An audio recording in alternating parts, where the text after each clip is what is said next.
থেকে কথা শুনবো। মুলক সূরার নাম কি? এই সূরার অনেক ফজিলত আছে।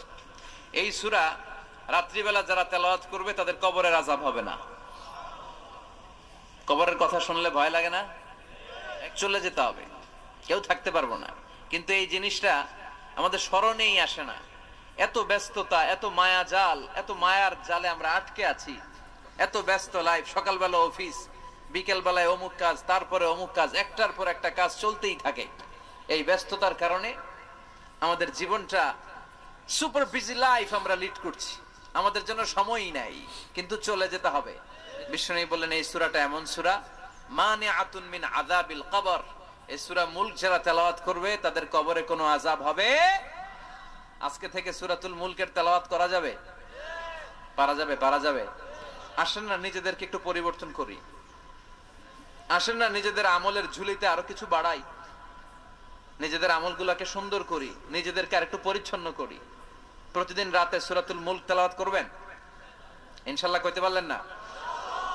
2 নম্বর ফজিলত শাফাআত লি সাহিবিহা। এই সূরা যারা তেলাওয়াত করবে, এই সূরা তেলাওয়াতকারীর জন্য আল্লাহর কাছে সুপারিশ করবে। 3 নম্বর ফজিলত খাসামাত আন সাহিবিহা। এই সূরাটা কিয়ামতের দিন এই সূরার তেলাওয়াতকারীর পক্ষে আল্লাহর সাথে তর্ক করবে, ডিবেট করবে। কতক্ষণ? হাত্তা আদখালাহুল্লাহুল জান্নাহ, যতক্ষণ না আল্লাহ তাআলা এই লোকটাকে জান্নাতি বলে ঘোষণা না দেয়। আল্লাহ যতক্ষণ অ্যানাউন্স করবে he is from paradise, he will enter the paradise, আমার এই বান্দা জান্নাতে ঢুকবে, এই সার্টিফিকেট দেওয়ার আগ পর্যন্ত এই সূরা সামনে দাঁড়ায় আল্লাহর সাথে তর্ক করতেই থাকবে। আবার বিশ্বনবী বলেন মান ক্বারা বিহা ফি লাইলাতিন ফাকাদ আকসারা ওয়া আতাবা। রাত্রি বেলায় যেই ব্যক্তি এই সূরাটা তেলাওয়াত করবে তার রাত্রিটারে বরকতময় করে দিবে কে? এজন্য বিশ্বনবী বলতেন আমি চাই আমার প্রতিটা উম্মতের হৃদয়ে এই সূরাটা গাঁথা থাক। আমার নবী চাইতেন আমাদের অন্তরে যেন এই সূরাটা মুখস্থ থাকে। আমরা চাই না? 30টা মাত্র আয়াত। কয় আয়াত? সবাই বলেন কয় আয়াত? প্রতিদিন এক আয়াত মুখস্থ করলে আমাদের পুরো সূরাটা মুখস্থ করতে লাগবে কয় দিন? 30 দিন। 1 মাসের চেষ্টা এই সূরাটা মুখস্থ করা যাবে না? দেবিদ্দারের ভাইরা করা যাবে? আওয়াজ করে পড়েন ইনশাআল্লাহ।